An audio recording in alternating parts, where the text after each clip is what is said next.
Assalamualaikum warahmatullahi wabarakatuh. Perkenalkan, nama saya Nur Azizatul Faizah dari Prodi Tadris Bahasa Inggris dengan NIM 2407107110035. Di sini saya akan membacakan kitab Minhajul Arifin karya Al-Imam Abu Hamid Muhammad Al-Ghazali.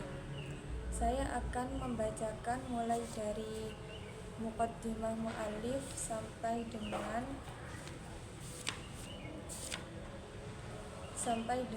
bab 9. Saya akan membacakan kitab Minhajul Arifin untuk memenuhi tugas ujian tengah semester mata kuliah teosofi yang diampu oleh Bapak Aris Mahmudi, MA. Baik, saya akan membaca. Bismillahirrahmanirrahim.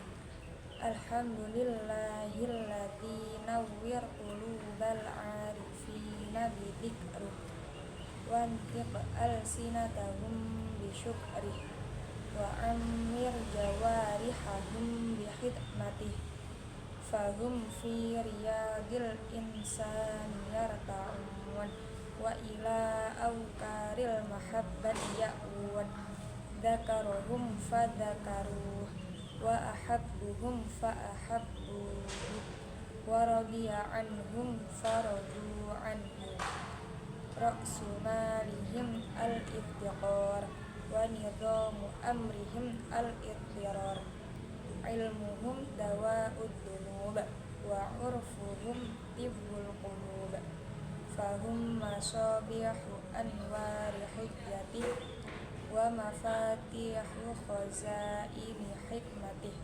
imamuhum al-qamarut tali' wa qaiduhum an-nurus sabi' sayyidul mawali wal arabi Muhammad ibn Abdul Muttalib at-thamarutuz zakiyah minasyajaratil mubarakah allati asluhat tauhid wa far'uhat taqwa. Bismillahirrahmanirrahim. La syarqiyyatin wa la gharbiyah yakadu zaituha yudhi'u walau lam tamsashu nar nurun ala nur yahdillahu li nurihi man yasha'u wa yadribullahu al-amthal linnas wallahu bikulli syai'in qadir. Wa man lam yaj'alillahu lahu nuran fama lahu min nur. Sallallahu alaihi wasallam sholatan talawwihu fis samawati atharuha wa ta'wa fi jananil khaldi anwaruha wa tatayyubu fi masyahidil anbiya akhbaruha wa ala alihi at-tahirin wa ashabihil mutahhirin. Yang artinya, segala puji milik Allah yang menerangi hati kaum arif billah dengan zikir, menjadikan lisan mereka melantunkan syukur dan menggerakkan anggota tubuh mereka untuk khidmat kepadanya. Mereka berayun bebas di taman kedekatan dan berteduh di aura cintanya. Allah Subhanahu wa ta'ala mengingatkan mereka, lalu mereka pun mengingatnya. Dia mencintai mereka dan mereka pun mencintainya. Allah rela kepada mereka dan mereka pun rela kepadanya. Bekal mereka adalah bergantung kepadanya. Keteraturan urusan mereka adalah kepastian keyakinan. Ilmu mereka adalah obat dosa, makrifah mereka adalah penyembuh hati. Maka merekalah pelita hujjahnya dan kunci khazanah hikmahnya. Imam mereka adalah bulan purnama dan panglimanya adalah kecermelangan matahari, tuan dari seluruh manusia, Muhammad ibni Abdullah ibni Abdul Muttalib. Dialah buah suci dari pohon yang diberkati, berakar tauhid dan bercabang takwa. Bismillahirrahmanirrahim. La syarqiyatin wala gharbiyah yakadu zaituha yudhi'u walau lam tamsashu nar nurun ala nur yahdillahu linurihi may yasha'u wa yadribullahu al-amthala linnas wallahu bikulli syai'in alim, yang artinya tidak di timur dan tidak di barat, hampir saja minyaknya menyala sekalipun tidak disentuh api. Cahaya di atas cahaya, Allah menunjukkan cahayanya terhadap orang yang Dia kehendaki. Dan Allah memberikan perumpamaan kepada manusia, dan sesungguhnya Allah Maha mengetahui segala sesuatu. Al-Quran Surah An-Nur ayat 35. Bismillahirrahmanirrahim. Wa man lam yaj'alillahu lahu nuran fama lahu min nur, yang artinya barang siapa tidak diberi cahaya oleh Allah, maka tidak ada baginya cahaya. Al-Quran Surah An-Nur ayat 40. Semoga Allah memberikan kepadanya salawat dan kesejahteraan yang jejaknya tampak di langit, cahayanya membumbung tinggi di surga abadi, serta kabar beritanya tentang kehidupan para nabi menggembirakan pengikutnya. Semoga pula kesejahteraan dicurahkan kepada sanak keluarganya yang suci dan seluruh sahabatnya yang disucikannya. Dalam muqaddimah ma'alif ini beliau memberikan tanda-tanda kaum arif, yaitu lisan mereka yang selalu melantunkan syukur, dan mereka selalu menggerakkan anggota tubuh mereka untuk khidmat kepada Allah.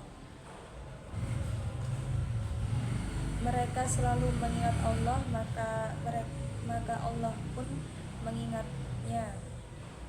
Mereka mencintai Allah dan Allah pun mencintainya. Allah rela kepada mereka dan mereka pun rela kepadanya. Jadi tadi itu beberapa tanda-tanda kaum yang arif.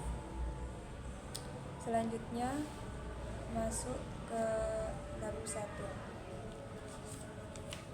Bismillahirrahmanirrahim.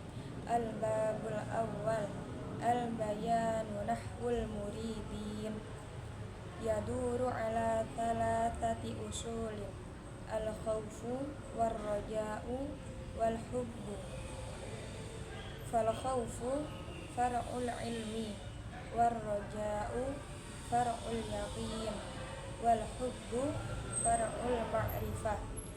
Fadalilul khawf al-harbu wa dalilur raja' at-talabu wa dalilul hubbi itarul mahbubi wa mitalu dalik al-haramu wal masjidu wal ka'bah. Faman dakhala haraman iradah amina minal khalqi wa man dakhala al masjidah aminat jawarihuhu ayyasta'milaha fi ma'syiyatillahi ta'ala.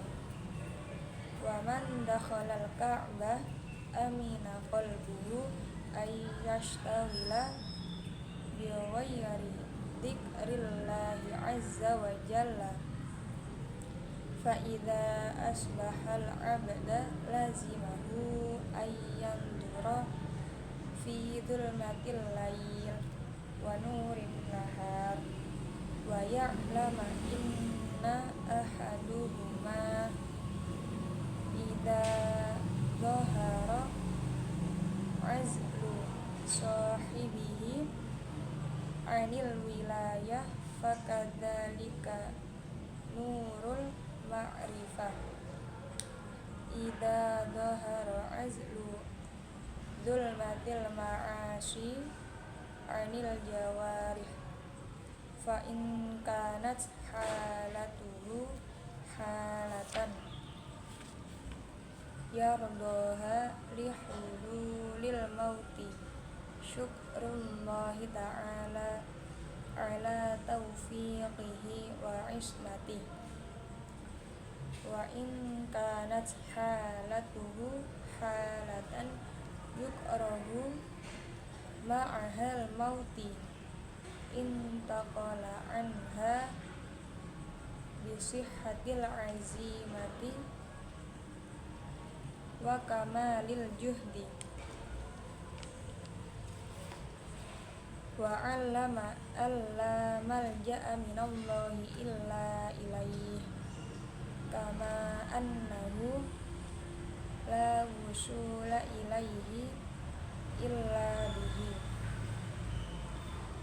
Fanadama ala ma afsada min umurihi bisu'i ikhtiyarihi, wasta'ana billahi ala tathhiri dhahirihi minadz-dzunubi wa tasfiyati batinihi minal uyubi wa qad'in zunnarin 'anil ghaflah an qalbihi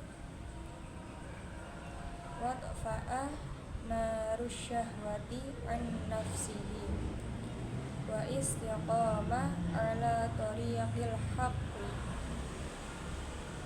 wa rabbi mat'ihi sidqi.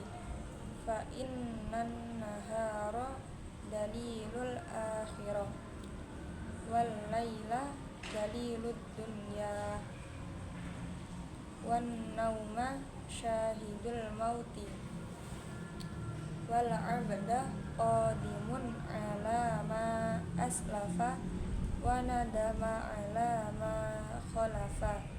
Yaqulullahu azza wa jalla, bismillahirrahmanirrahim, yunabbi'ul insanu yawma idzin bima qaddama wa akhar.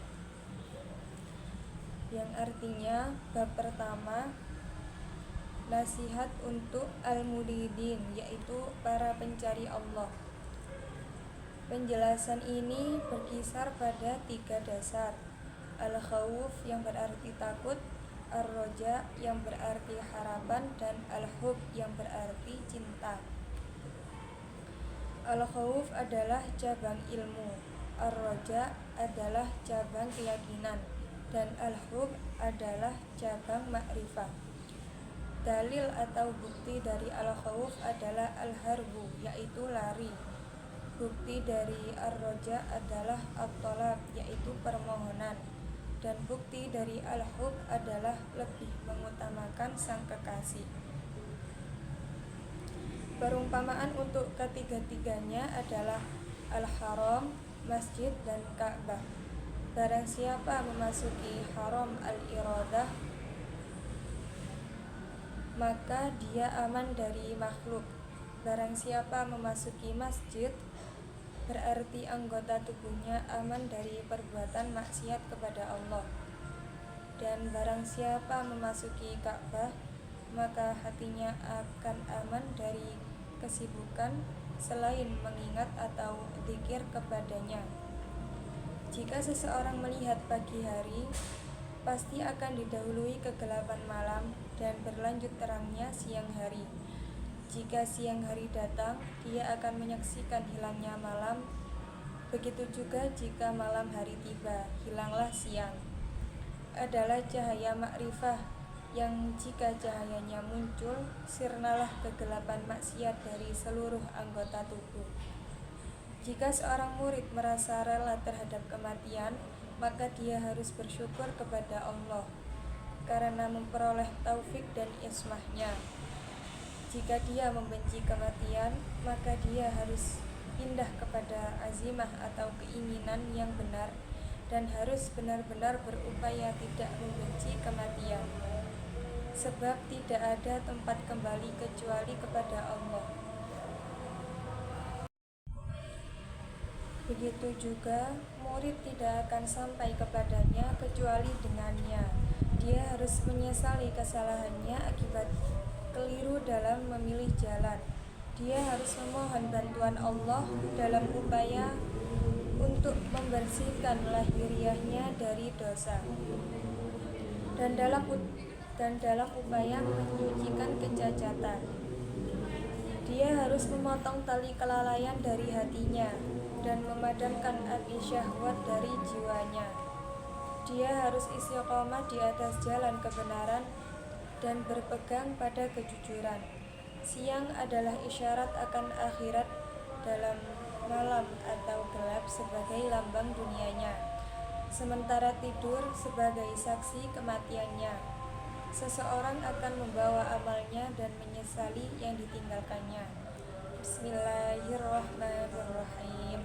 Yunabba'ul insanu yawma idzin bima qaddama wa akhir.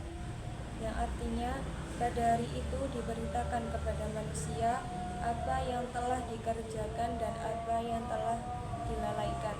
Al-Quran Surah Al-Qiyamah ayat 13. Bab ini menerangkan tentang nasihat untuk para pencari Allah. Penjelasan dari bab ini berkisar pada 3 dasar, yaitu yang pertama ada khauf, ar-roja, dan al-hub. Al-khauf yaitu takut adalah cabang dari ilmu, ar-roja adalah cabang dari keyakinan, dan al-hub adalah cabang dari ma'rifah.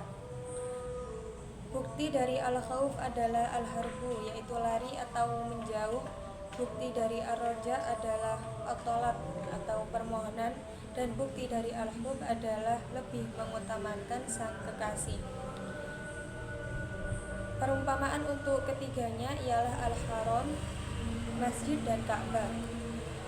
Barang siapa memasuki haram al-iradah, maka dia aman dari makhluk. Dan barang siapa yang memasuki masjid, maka anggota tubuhnya akan aman dari perbuatan maksiat kepada Allah. Dan barang siapa yang memasuki Ka'bah, maka hatinya akan selamat dan aman dari kesibukan selain dengan mengingat atau berzikir kepada Allah. Selanjutnya bab 2. Bismillahirrahmanirrahim. Al-babus tsani, babul ahkam, i'rabul qulubi ala arba'ati anwa'in,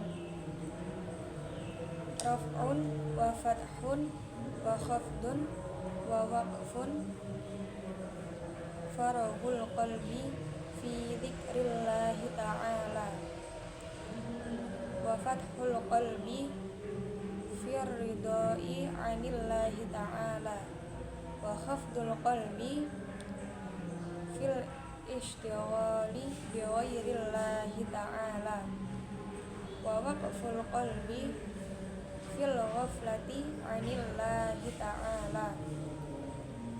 Fa'alamatur raf'i thalathatu asya'a: wujudul muwafaqati wa faqdul mukhalafati wa dawamus syauqi. Wa alamatul fathi thalathatu asya'a: at-tawakkal wasidqu wal yaqinu. Wa alamatul khafdi thalathatu asya'a: al-ujubu war-riya'u wal harsu. Wa huwa mura'atud dunya. Wa alamatul waqfi thalathatu asya'a: zawalu hilawatit ta'ah wa adamu mararatil ma'siyah wal libasul halal.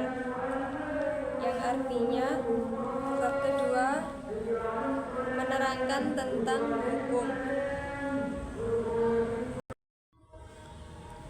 perubahan hati melewati 4 hal. Yang pertama rofa, yaitu meningkat. Yang kedua fathu, yaitu terbuka.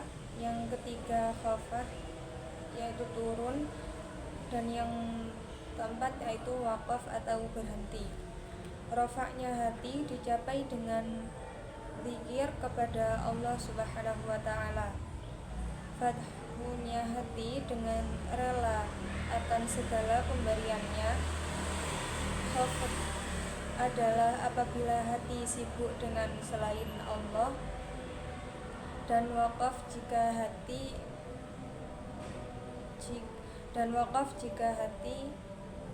berhenti mengingatnya.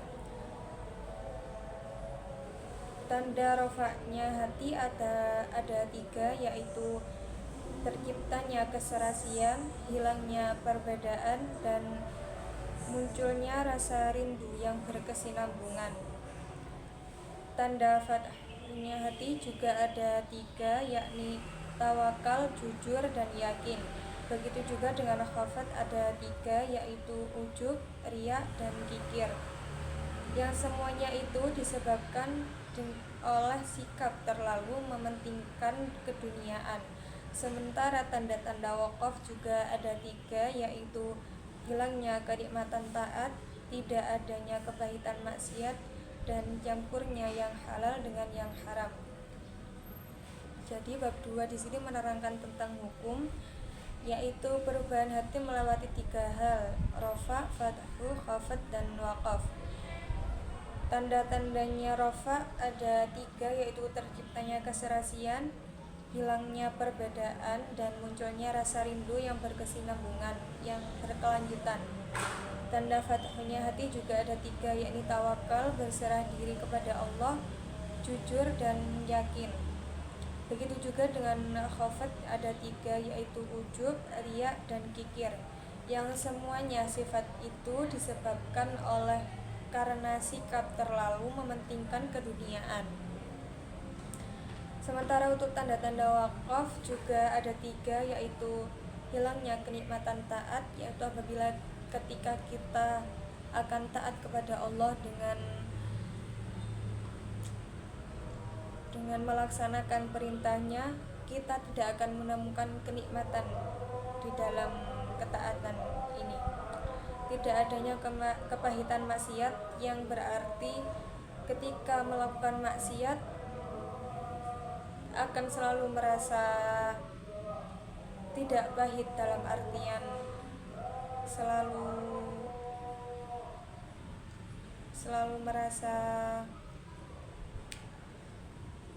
nyaman ketika melakukan maksiat, dan campurnya yang halal dengan yang haram, yaitu tidak bisa membedakan mana yang halal dengan yang haram. Selanjutnya bab 3. Al-babut tsalits babur ri'ayah. Qala Rasulullah sallallahu alaihi wasallam, talabul ilmi fariidatun ala kulli muslim, wa huwa ilmul infasi, fayuhibbu ayyakuna nafsul muridi syukran aw udran, fa in qambala fafaddala, wa in radda fa'addala, fata'i'ul harakati bit taufiqi, was-sukunu bil usmati, wala yasaqimu dzalika lahu illa bid dawamil iftiqari wal ittirari, wa miftahu dzalik dzikrul mauti li anna fihi rahatun minal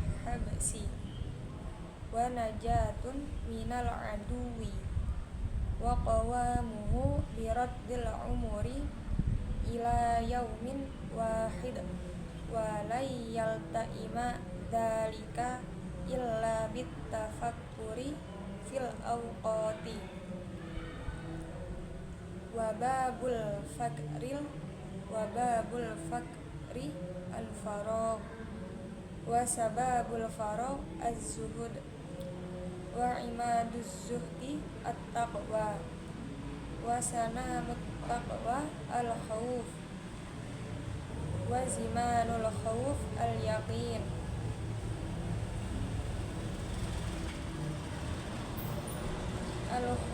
Al-khulwati wa nidhamul wa zimanul khauf al yaqin wa nidhamul yaqin al khulwati wal ju'i wa tamamuha al jahdu wasabru wa tariquhuma as-sidqu wa dalilus sidqi al ilmu, yang artinya bab 3 menerangkan tentang ar-riayah, yaitu yang perlu mendapatkan perhatian. Rasulullah Shallallahu Alaihi Wasallam bersabda, "Thalabul ilmi fardhatun ala kulli muslim," yang artinya mencari ilmu merupakan kewajiban bagi setiap muslim. Dalam kaitannya dengan murid, ilmu yang dimaksudkan adalah ilmu al-anfas, yaitu ilmu yang berkenaan dengan keluar masuknya nafas. Nafas seorang murid harus menjadi manifestasi syukur atau permohonan ampun. Jika amalnya diterima Allah, itu semata-mata karena keutamaannya, dan jika ditolak, itu karena keadilannya. Aktivitas taat pada dasarnya adalah taufik Allah, sedangkan diamnya adalah karena ismahnya. Keduanya tidak akan terjadi secara istiqomah kecuali adanya sikap ketergantungan dan kepasrahan diri kepadanya. Adapun kuncinya adalah dengan mengingat mati, karena mengingatnya dapat menimbulkan rasa merdeka dari rasa terbelenggu dan intimidasi musuh. Untuk itu harus dimunculkan anggapan bahwa usia yang kita miliki ini hanya 1 hari, dan itu harus dimunculkan setiap waktu. Pemikiran seperti itu bisa dikonsentrasikan melalui pengosongan yang berpangkal pada zuhud. Zuhud sendiri adalah takwa yang pokok dasarnya adalah al-khauf, yaitu takut kepada Allah, dan bersumber dari al-yakin, yaitu keyakinan.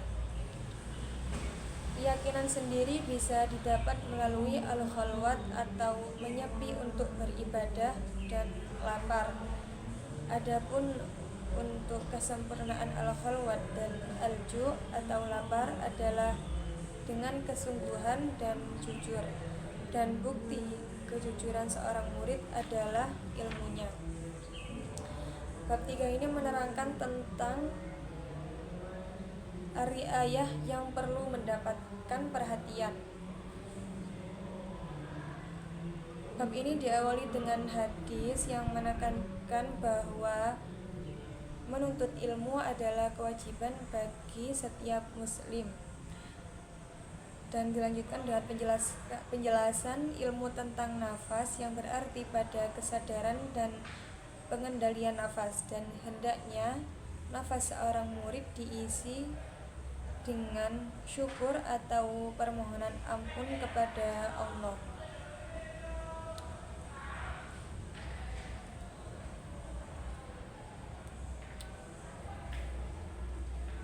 Bab ini juga menerangkan tentang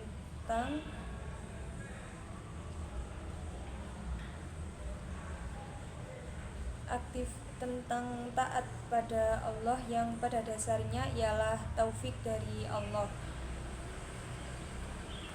dan diamnya seorang murid itu adalah karena ismahnya Allah. Keduanya tidak akan terjadi secara istiqomah kecuali adanya sikap ketergantungan dan kepasrahan diri seorang murid kepada Allah. Kuncinya dari sikap keduanya yaitu dengan mengingat mati, karena kunci dari sikap keduanya yaitu dengan mengingat mati. Untuk itu harus dimunculkan anggapan bahwa usia yang kita miliki hanya 1 hari, dan itu harus dimunculkan setiap waktu agar kita dapat selalu mengingat mati. Pemikiran seperti itu bisa dikonsentrasikan melalui pengosongan yang berpangkal pada zuhud. Zuhud sendiri adalah takwa yang pokok, dasarnya adalah al-khauf, yaitu takut kepada Allah, dan bersumber dari al-yakin, yaitu keyakinan. Keyakinan sendiri bisa didapat melalui khalwat, yaitu menyepi untuk beribadah dan lapar.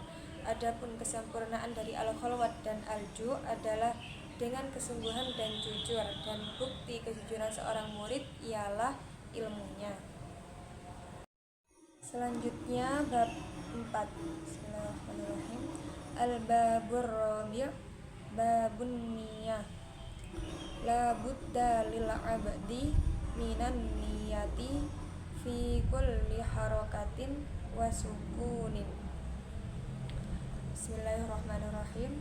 Fa innamal a'malu binniyati wa likulli imri'in ma nawa wa niyatul mu'min khairun min amalihi wa niyatu takhtalifu ala hasbi ikhtilafil awqati wa sahibun niyati nafsuhu minhu fi ta'min wan nasu minhu fi rahatin wa laisa syai'un 'alal muridi as'aba min hifdin niyati, yang artinya bab 4 yaitu bab menerangkan tentang niat. Seorang hamba baik gerak maupun diamnya harus disertai dengan niat. Rasulullah Shallallahu Alaihi Wasallam bersabda, fa innamal a'malu binniyati wa likulli imri'in ma nawa wa niyatul mu'min khairun min amalihi, yang artinya sesungguhnya dalam seluruh perbuatan harus dengan niat, dan bagi tiap-tiap pribadi tergantung kepada masing-masing niatnya, dan niat seorang yang beriman lebih baik dari amalnya.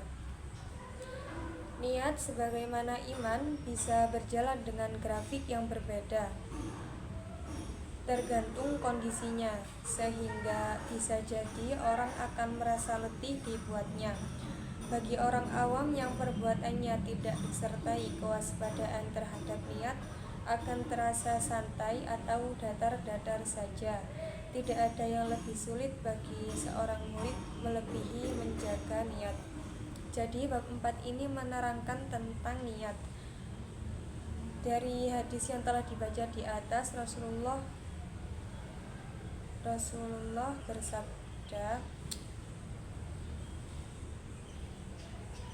dalam seluruh perbuatan harus disertai dengan niat, dan bagi tiap-tiap pribadi tergantung kepada masing-masing niatnya, dan niat seorang yang beriman lebih baik dari amalnya. Jadi niat lebih baik dari amalnya atau sesuatu yang akan dilakukan.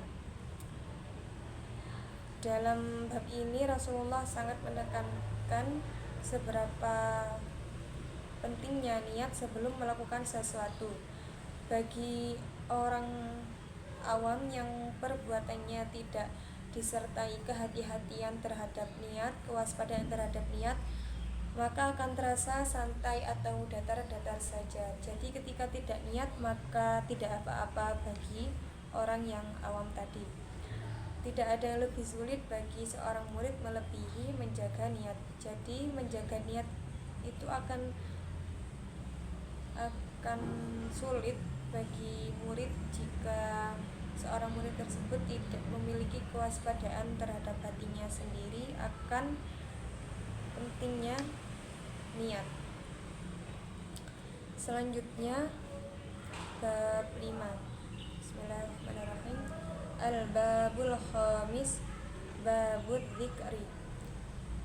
Ij'al qalbaka libalatan lisanika wash'ur inda dzikri haya'a al-ubudiyah wa haibatar rububiyah wa'lam bi annallaha ta'ala ya'lamu sirra qalbaka wa yara dhahira fi'lika wa yasma'u najwa qawlika fawsil qalbaka bil hazani.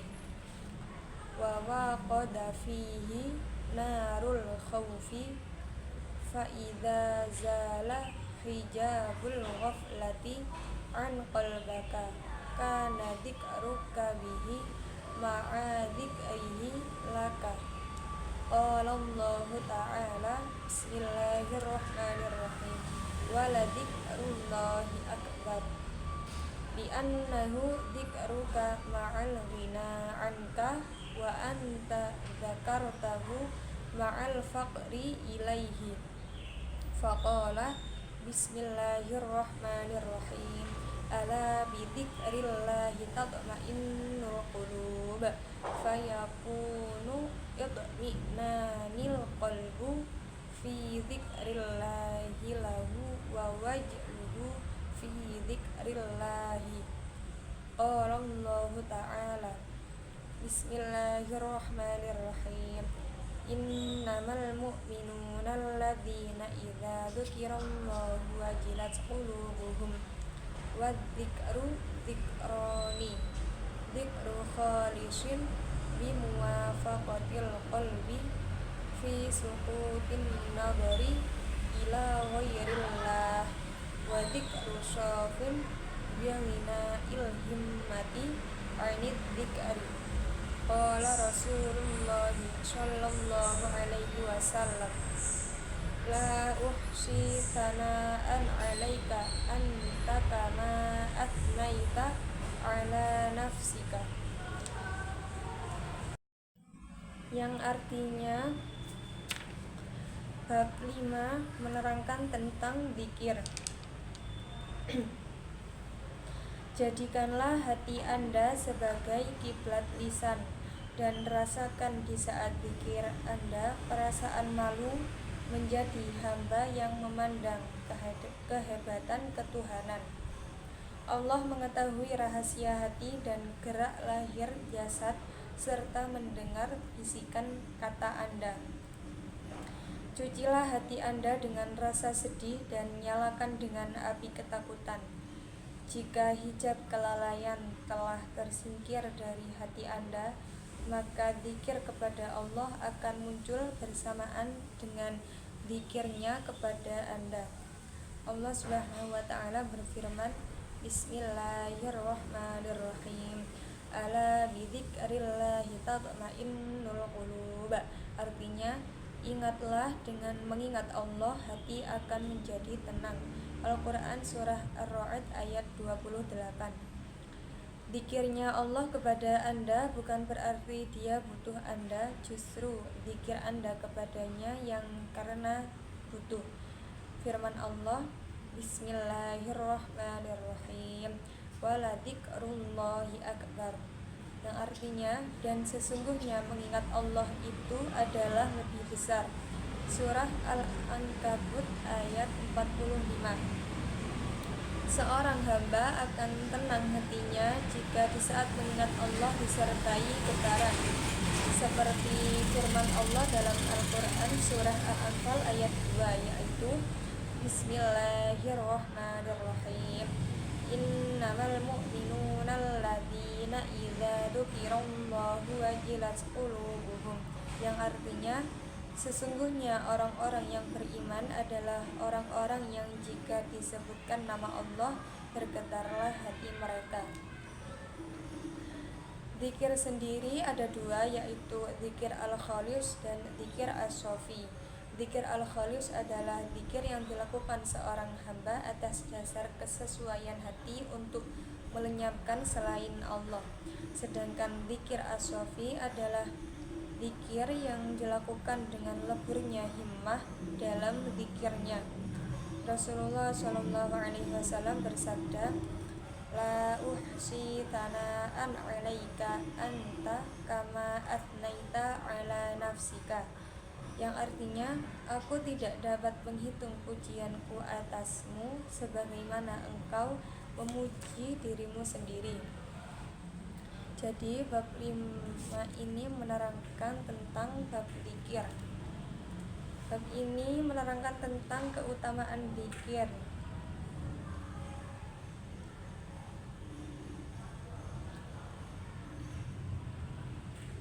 Bab ini juga menerangkan bahwa Allah selalu mengetahui rahasia hati dan gerak jasad kita, serta mendengar setiap bisikan kata yang kita bisikkan. Dalam bab ini juga diterangkan bahwa dzikir dibagi menjadi dua, yaitu dzikir al-khalis dan dzikir as-sofi. Dzikir al-khalis ialah dzikir yang dilakukan oleh seorang hamba atas dasar kesesuaian hati, atas dasar keinginan hatinya sendiri untuk melenyapkan selain Allah, yaitu untuk menyingkirkan selain Allah dari hatinya. Dan sedangkan dzikir as-sofi adalah dzikir yang dilakukan dengan leburnya himmah atau interest dalam dzikirnya. Selanjutnya, bismillahirrahmanirrahim. Al-babus sadis, babus syukri.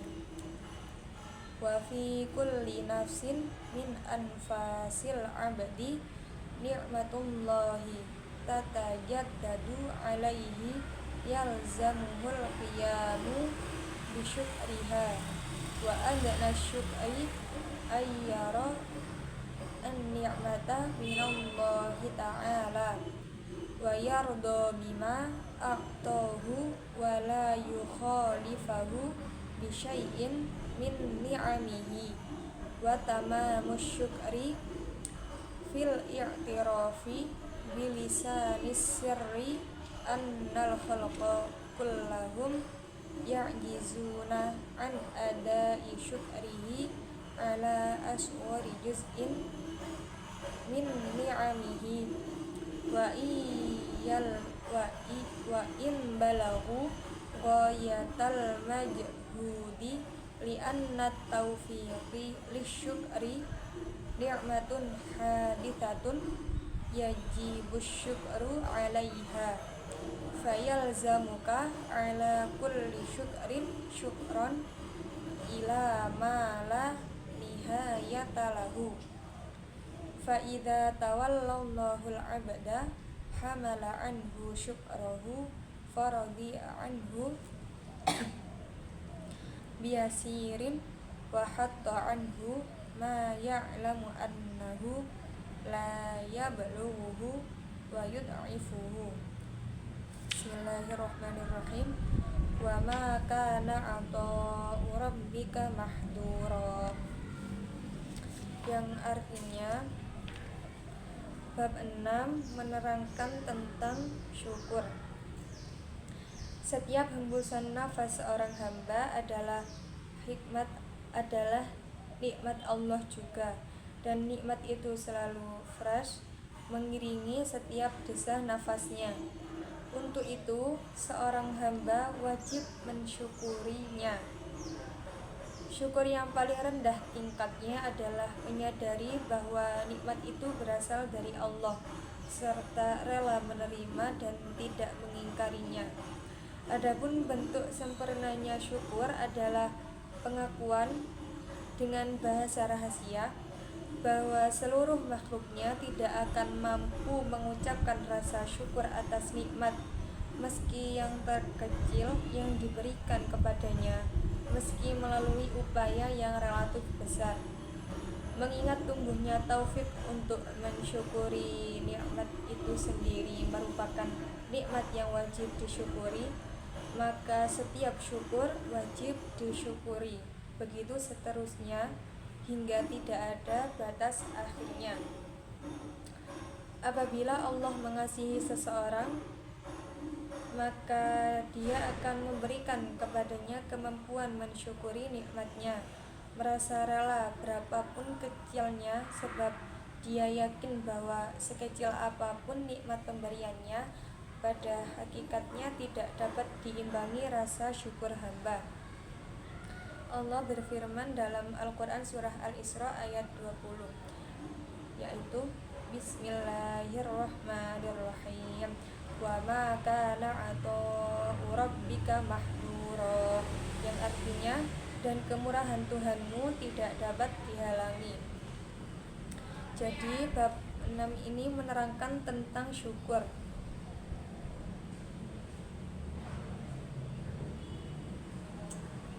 Setiap hembusan seorang hamba adalah nikmat Allah juga. Untuk itu seorang hamba wajib mensyukurinya. Syukur yang paling rendah tingkatnya adalah menyadari bahwa nikmat itu berasal dari Allah serta rela menerima dan tidak mengingkarinya. Sedangkan bentuk sempurnanya syukur adalah pengakuan dengan bahasa rahasia bahwa seluruh makhluk Allah tidak akan mampu mengucapkan rasa syukur atas nikmat dari Allah, meski yang terkecil, yang diberikan kepadanya, meskipun melalui upaya yang relatif besar. Jadi sempurnanya syukur adalah mengakui bahwa seluruh makhluk Allah tidak mampu mengucapkan rasa syukur atas nikmat Allah, meskipun dari nikmat yang paling terkecil melalui upaya yang relatif besar itu tidak akan mampu menandingi nikmat yang Allah berikan kepada kita. Jika Allah memberikan kepada seseorang itu kemampuan untuk mensyukuri atas nikmat Allah, berarti Allah telah mengasihi seseorang itu. Maka hendaknya seseorang itu merasa rela berapapun kecilnya, sebab dia yakin bahwa sekecil apapun nikmat pemberian dari Allah, pada hakikatnya tidak dapat diimbangi dengan rasa syukur dari seseorang tersebut. Selanjutnya, al-babus sabi' babul libasi.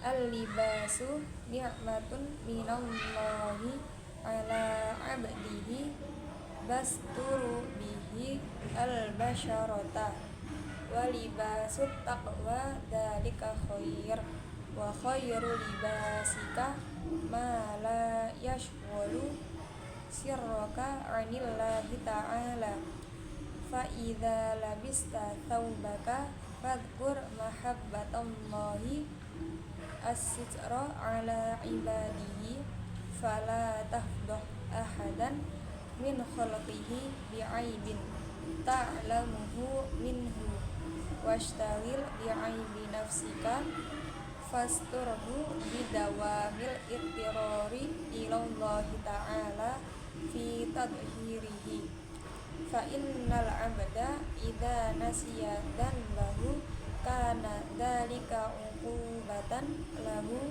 wazdada bihi jur'atan 'alal ma'asi walau intabaha min raqdatil ghaflati lana saba dunubahu bina ainai qalbihi nasban wala baka alaihi yajafuna sirruhu wastaula alaihil wajalu fadaba hayaan min rabbihi wa ma damal abdu yarji'u ila hauli nafsihi wa quwwatiha in qata'a an haulillahi wa quwwatihi fadrah himmataka baina yadayil khaufi warrijai. Bismillahirrahmanirrahim. Wa'bud rabbaka hatta ya'tiyakal yaqin. Yang artinya bab 7 menerangkan tentang pakaian. Pakaian adalah nikmat Allah bagi setiap hambanya sebagai kulit pelindung dari segala gangguan. Dan sebaik-baiknya pakaian adalah pakaian takwa, yaitu pakaian yang tidak membuat seseorang jauh dari Allah Subhanahu wa ta'ala. Jika ia memakai baju, maka hendaknya ingat bahwa Allah mencintai orang-orang yang menutup auratnya, sehingga tidak seorang pun mengetahui cacat yang menghinakannya.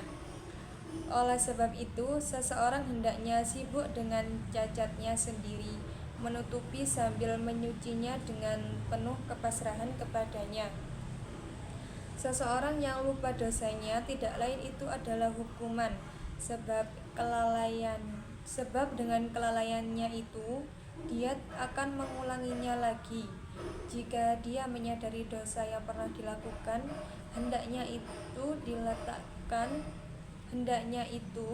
letakkan di depan kedua mata hatinya dengan selalu menangisinya karena malu kepada Tuhannya. Selama seseorang mengandalkan kekuatan dirinya, dia akan terputus dari kekuatan Allah. Oleh karena itu, letakkan cita-cita Anda di antara perasaan takut dan harapan. Allah berfirman dalam surah Al-Hijr ayat 99. Bismillahirrahmanirrahim. Wa'bud rabbaka hatta ya'tiyakal yaqin. Yang artinya, sembahlah Tuhanmu sampai datang kepadamu sesuatu yang yakin atau mati. Jadi bab 7 ini menerangkan tentang bab pakaian, yaitu di sini diterangkan bahwa pakaian adalah nikmat dari Allah bagi setiap hambanya untuk melindungi dari segala gangguan. Dan dari sebaik-baiknya pakaian adalah pakaian takwa, yaitu pakaian yang tidak membuat seseorang jauh dari Allah Subhanahu wa taala. Jika seseorang memakai baju, maka hendaknya ingat bahwa Allah mencintai orang-orang yang menutup auratnya, sehingga tidak seorang pun bisa mengetahui akan cacat yang menghinakannya. Oleh sebab itu, seseorang hendaknya sibuk dengan cacatnya sendiri, sibuk dengan kekurangannya sendiri, menutupi sambil mencucinya dengan penuh kepasrahan akan dirinya kepada Allah. Di sini juga diterangkan bahwa seseorang yang melupakan dosanya tidak lain itu adalah hukuman dari Allah, sebab dengan kelalaiannya itu dia akan terus mengulangi dosa yang telah dilakukannya itu. Jadi dia tidak akan berhenti melakukan dosa itu karena dia telah lupa akan dosa yang telah dilakukan. Dan jika dia menyadari dosa yang pernah dilakukan, hendaknya dosa tersebut dia letakkan di depan kedua mata hatinya sebagai pengingat akan kesalahan dirinya di hadapan Allah, dengan selalu menangisinya karena malu terhadap Allah. Selama seseorang selalu mengandalkan kekuatan dirinya, atau dapat diartikan dengan sombong akan dirinya sendiri, maka dia akan terputus dari kekuatan Allah Subhanahu wa taala. Oleh karena itu, letakkan cita-cita di antara perasaan takut dan harapan. Takut akan Allah dan tetap berharap kepada Allah. Selanjutnya bab 8. Bismillahirrahmanirrahim. Al-babut tamin, babul qiyami. Fa idza qumta min firashika fa'aqim qalbaka an firashil batalati wa ayqir nafsaka an naumil jahalati wanhad bikullika ila man ahyaka wa radda ilaika nafsaka wa kum bifikrika an harakatika wa sukunika wasmid biqalbika ilal malakutil a'la wala taj'al qalbaka tabi'an li nafsika fa innan nafsa tamilu ilal ardi wal qalba yamilu ilas samai. Wasta'mil qaulallahi azza wa jalla. Bismillahirrahmanirrahim. Ilaihi yas'adul kalimut thayyib wal 'amalus sholihu yarfa'u. Yang artinya bab 8, yaitu bab yang menerangkan tentang bangun tidur. Jika seseorang bangun dari tidurnya, hendaknya dia bangun pula hatinya dari kelalaian dan jiwanya dari kebodohan, bangkit dengan totalitas diri menuju zat yang menghidupkan, yang kepadanya orang harus mengembalikan jiwanya. Bangun dengan pikiran dalam segala gerak dan diamnya, naik bersama hatinya ke dalam malakut yang tinggi, tidak menjadikan hatinya mengikuti nafsunya yang cenderung menoleh ke bawah atau bumi, sementara hatinya tegak menghadap ke atas, yaitu langit. Firman Allah dalam Al-Quran Surah Fatir ayat 10, Bismillahirrahmanirrahim. Ilaihi yas'adul kalimut thayyib wal amalus shalihu yarfa'u. Yang artinya, kepadanya ucapan-ucapan baik dalam amal sholih itu naik. Jadi bab 8 ini menerangkan tentang bab bangun tidur. Bab ini menerangkan tentang jika seseorang bangun dari tidurnya, maka hendaknya dia bangun pula hatinya dari kelalaian dan jiwanya dari kebodohan, bangkit dengan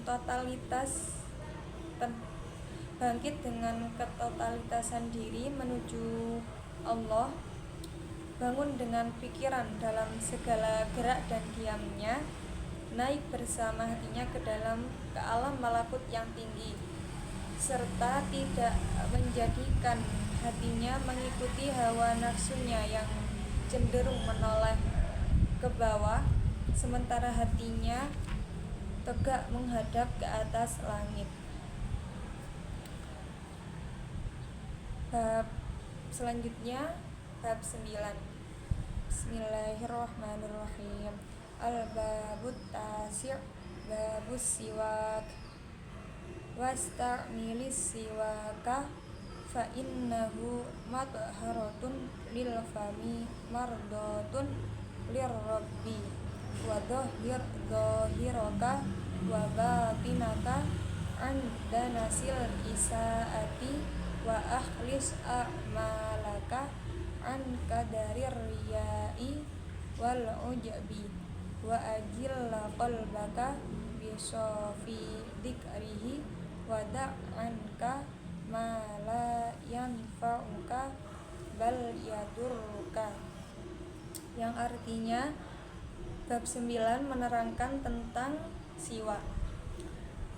Memakailah siwak atau pembersih gigi dari kayu siwak, karena siwak mampu membersihkan mulut dan mendatangkan ridho Allah, mensucikan lahir batinnya dari najis dan keburukan, dan seluruh perbuatannya bebas dari kotoran riya serta ujub, menerangi hatinya dengan zikrullah dan meninggalkan segala bentuk amalan yang tidak mendatangkan manfaat, apalagi yang membahayakan. Jadi dalam bab 9 ini menerangkan tentang keutamaan siwak, yaitu siwak ialah pembersih gigi yang berasal dari kayu siwak.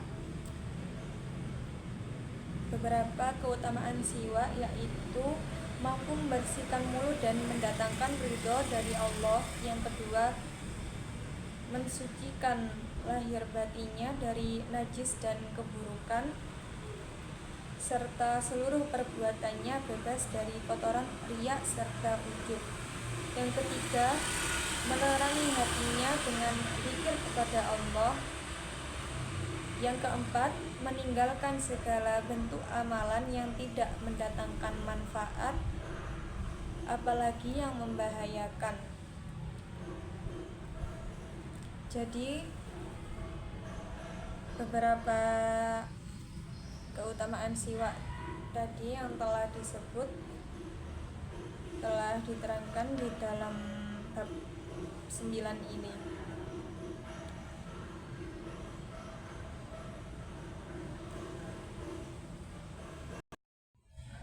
Baik, sekian dari saya. Mohon maaf karena masih ada banyak sekali kesalahan dalam pengucapan kalimat di dalam kitab, serta banyak sekali kesalahan dalam mengartikan kitab dan menjelaskan isi dari kitab ini. Semoga tugas ini bisa bermanfaat bagi kita semua, terutama bagi saya. agar untuk bisa meningkatkan keimanan kepada Allah Subhanahu wa taala dan menjadikan kitab ini menjadi salah satu referensi untuk meningkatkan keimanan kita.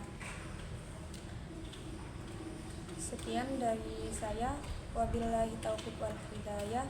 Wassalamualaikum warahmatullahi wabarakatuh.